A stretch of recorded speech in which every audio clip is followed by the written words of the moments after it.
एक बार फिर से आप सभी का स्वागत है सपड़ो ग्रुप पे। तो दोस्तों आज के इस वीडियो में हम बात करने वाले हैं क्लास 10th के एक्सरसाइज 1.3 के यानी कि प्रश्नावली 1.3 के क्वेश्चन नंबर 3 के बारे में। जैसा कि आपको पता है गाइस कि हमने प्रीवियस वीडियो में और जितने क्वेश्चन है यानी कि फर्स्ट और सेकंड वो क्वेश्चन को मैंने बता दिया हुआ है। और आज के इस वीडियो में हम क्वेश्चन नंबर 3 का पूरा सॉल्यूशन देखेंगे। इसमें 3 क्वेश्चन है। तो पहला भाग देखते हैं जिसमें कि बोल रहा है 1/√2 को आप क्या करो कि अपरिमेय संख्या है इसे आप सिद्ध करके दिखाओ। तो देखो गाइस हम इसे सॉल्व किस तरीके से करते हैं। तो इससे हम जो वही विरोधोक्ति विधि जिसे मैंने प्रीवियस वीडियो में आपको बताया था विरोधोक्ति विधि से उसी से हेल्प करके इसे हम सिद्ध करने वाले हैं। तो पहले क्या करते हैं हम कि माना कि ठीक है माना कि लिख देते हैं यहाँ पे सॉल्यूशन। माना कि 1/√2 परिमेय संख्या है, राइट। परिमेय संख्या है। तो आपको पता होगा गाइस कि जो भी परिमेय संख्या होता है उसे हम p/q के रूप में व्यक्त कर सकते हैं। तो हम क्या लिखेंगे यहाँ पे 1/√2 बराबर क्या लिखेंगे p/q। और आपको ये भी पता होगा जो भी परिमेय संख्याएं होती है उसकी जो HCF होती है वो क्या होती है 1 होती है। अर्थात कहने का मतलब ये है मेरा कि वे क्या होती है सह अभाज्य संख्याएं होती है। तो लिख देंगे यहाँ p तथा q सह अभाज्य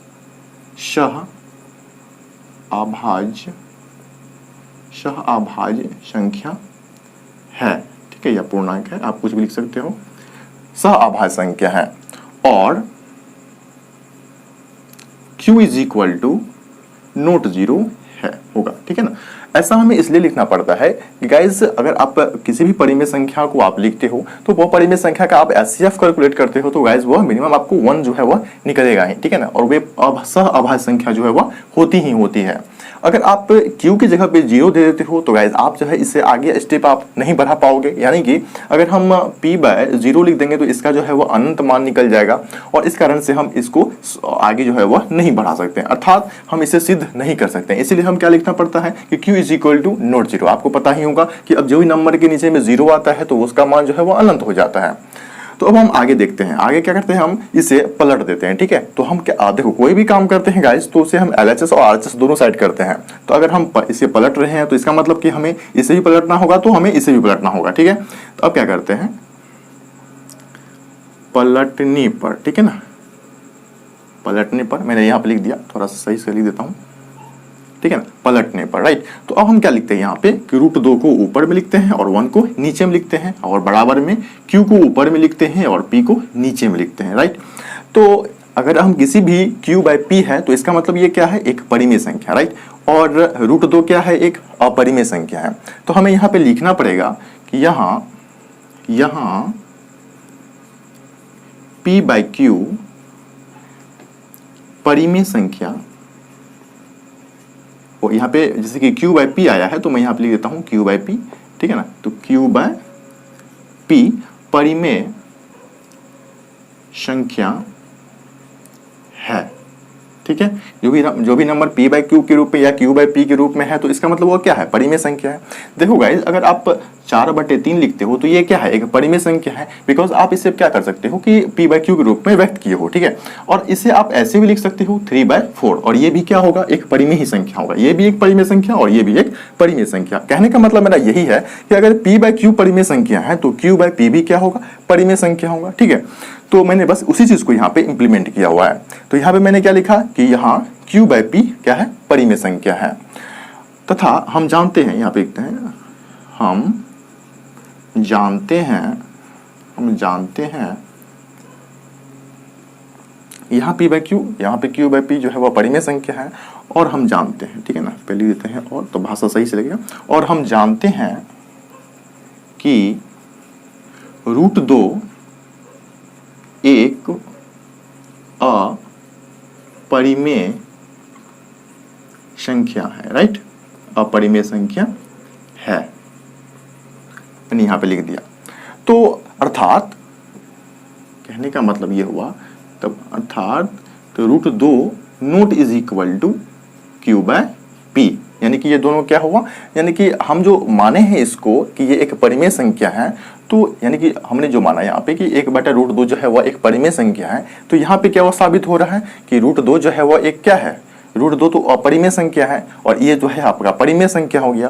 तो अगर ये परिमेय संख्या हो गया और ये अपरिमेय संख्या हो गया तो इसका मतलब हमने जो कंडीशन यहाँ पे माना हुआ था पहले कि 1/√2 परिमेय संख्या है, वो हमारा क्या हो गया, मानना गलत साबित हो गया। ठीक है, तो यहाँ पे हम लिखते हैं अतः 1/√2 अपरिमेय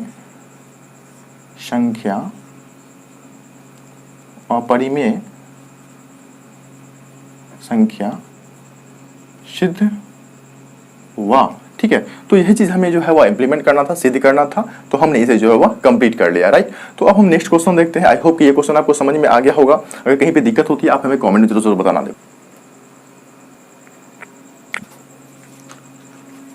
तो चलो गाइज हम क्वेश्चन नंबर 2 देखते हैं। तो देखो गाइज इसमें भाग 2 में क्या बोल रहा है कि 7√5, ठीक है, यानी कि 7√5 को हमें अपरिमेय संख्या जो है वो सिद्ध करना है। हम क्या करते हैं, बस वही चीज यहाँ पे करते हैं। पहले लिखते हैं सॉल्यूशन, ठीक है, और लिखते हैं कि माना कि 7√5 एक परिमेय संख्या है।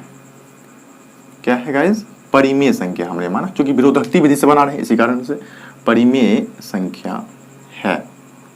तो जब ये परिमेय संख्या है तो 7√5 बराबर क्या लिखना पड़ेगा हमें, P/Q। और हमेशा हमें वो भी चीज लिखना पड़ेगा जो मैंने आपको बताया हुआ था। क्या बताया था कि यहाँ P तथा Q सह अभाज्य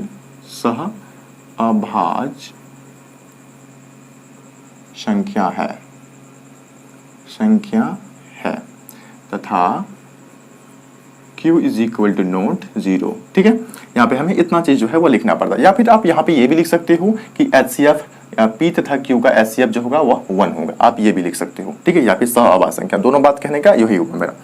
तो अब देखो गाइस हम इससे अब नेक्स्ट स्टेप में क्या लिखेंगे, √5 = P/7 Q लिखेंगे, क्योंकि यहाँ पे आपको पता है कि गुणांक में है, उस हट जाएगा तो भागा में हो जाएगा। ठीक है, तो हमारा ये पूरा टर्म्स जो बन गया, ये बन गया हमारा परिमेय संख्या का। ठीक है, अगर हम P और Q का कोई एक जो है वो मान लेते हैं, अलग अलग मान कोई ले लेते हैं, तो हम अगर उसको सॉल्व करते हैं तो हमें वो P/Q के रूप में मिल जाता है और ये हमारा क्या बन जाता है, एक परिमेय संख्या बन जाता है। तो यहाँ पे बस उसी चीज को हम फिर से यहाँ पे लिखेंगे, यहाँ P/7 Q परिमेय संख्या है तथा और हम जानते हैं कि √5 एक अपरिमेय संख्या है। तो इसका मतलब क्या हुआ कि ये दोनों जो है वो इक्वल नहीं हुआ। राइट, तो हम क्या लिखते हैं, अर्थात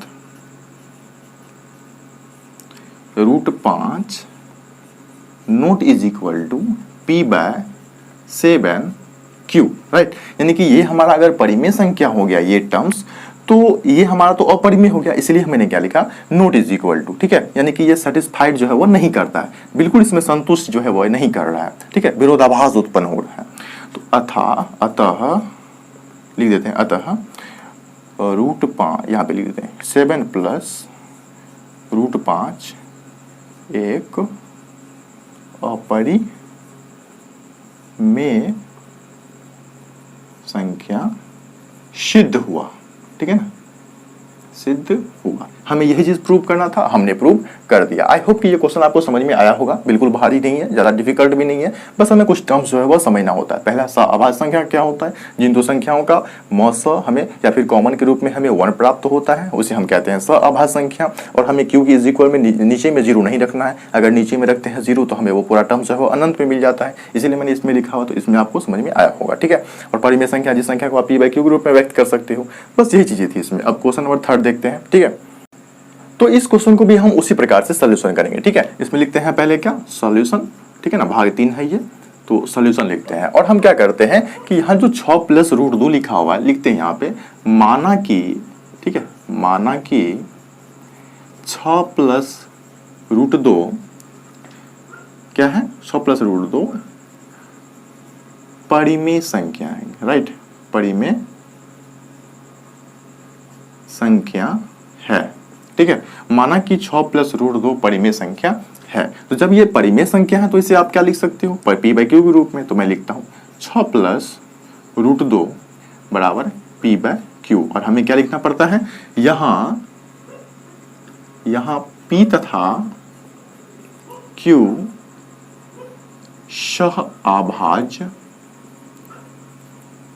सहअभाज्य संख्या है, ठीक है ना। सहअभाज्य कहने का मतलब कॉमन के रूप में हमें एक प्राप्त होता है। जो भी परिमेय संख्या होती है वो कॉमन के रूप में हमें वहां पे क्या मिलता है, एक मिलता है, ठीक। यहाँ और लिखते हैं और q = नोट 0, राइट। तो अब आगे देखते हैं हम लोग।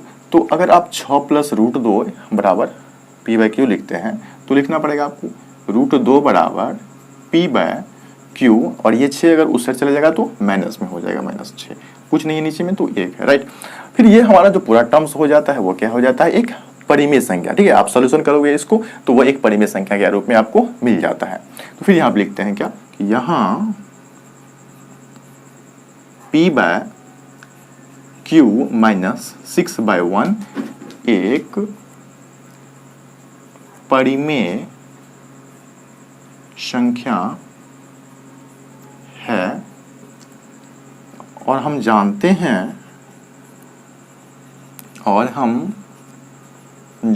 हैं कि √2 एक अपरिमेय संख्या है, ठीक है ना, अपरिमेय संख्या है। तो जब ये आपका परिमेय निकल गया और ये आपका अपरिमेय निकल गया तो तात्पर्य बस यही कहने का हुआ कि अर्थात हमें क्या निकला, √2 नोट = p/q -6/1, ठीक है। आप इसे सॉल्यूशन भी कर सकते हो और भी आगे सॉल्यूशन शॉर्ट कर सकते हो इसे।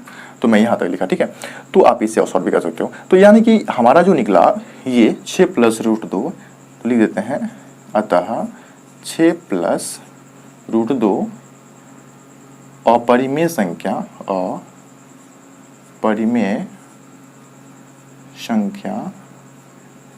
सिद्ध हुआ, ठीक है ना, ठीक है। तो हमें बस यही चीज प्रूव करना था। आई होप कि ये क्वेश्चंस आपको समझ में आ गई होगी। तो मिलते हैं आप सब नेक्स्ट वीडियो में। गाइस इस तरह की सॉल्यूशंस के लिए आप हमारे चैनल सपोर्टर गुरु को सपोर्ट कर सकते हो। गाइस आपके इस चैनल को आप सब्सक्राइब कर सकते हो। आपको जो है एजुकेशन के रिलेटेड वीडियोस आपको इस चैनल पे मिलती रहती है। तो आप चाहो तो इस चैनल को आप बिल्कुल भी सपोर्ट कर सकते हो गाइस, और इस पसंद आने इस वीडियो को आप लाइक भी कर सकते हो। इस तरह की सॉल्यूशन आपको नेक्स्ट वीडियो में मिलती रहेगी। मिलते हैं आप सब नेक्स्ट वीडियो में, तब तक के लिए बाय बाय, टाटा।